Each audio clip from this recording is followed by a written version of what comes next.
ប្រធានបេសកកម្មក្រុមអ្នកសង្កេតការអាស៊ាន AOT Home ក្នុងអាណត្តិដែលហ្វីលីពីនធ្វើជាប្រធានដឹកនាំបានចាប់ផ្ដើមបេសកកម្មជាលើកដំបូងរបស់ខ្លួនហើយកាលពីព្រឹកថ្ងៃពហុ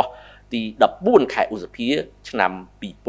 2026ដែលបានចុះសង្កេតការផ្ទៀងផ្ទាត់និងរាយការណ៍អំពីស្ថានភាពព្រំដែននៅប្រាសាទព្រះវិហារស្ថិតក្នុងស្រុកជាំខ្សានខេត្តព្រះវិហារ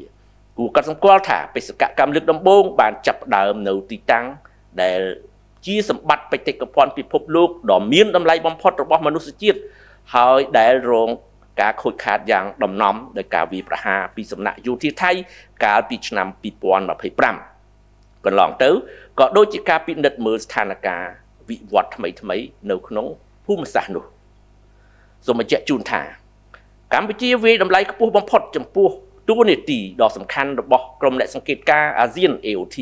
និងសូមថ្លែងអំណរគុណដល់ប្រទេសសមាជិកអាស៊ានចំពោះការគាំទ្រនិងការចូលរួមចំណែកជាបន្តបន្ទាប់និងសូមស្វាគមន៍ហ្វីលីពីនដែលបានទទួលតំណែងជាប្រធានអាស៊ានបន្តពីម៉ាឡេស៊ីកម្ពុជាតែងតែផ្ដល់កិច្ចសហការយ៉ាងពេញលេញនិងពេញទំហឹងចំពោះបេសកកម្មរបស់ក្រុមអ្នកសង្កេតការអាស៊ាន AOT ដើម្បីសង្កេតការផ្ទៀងផ្ទាត់និងធានាប្រសិទ្ធភាពនៃការអនុវត្តបទឈប់បាញ់ក៏ដូចជារាល់វិធានការនានាដែលបានព្រមព្រៀងគ្នាកាលពីពេលកន្លងមកជាក់ស្ដែង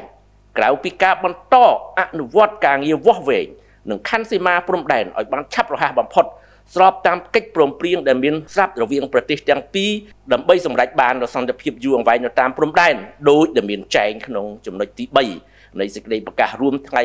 27 ខែធ្នូឆ្នាំ2025ចំណុច8ក៏បានចែងដែរថា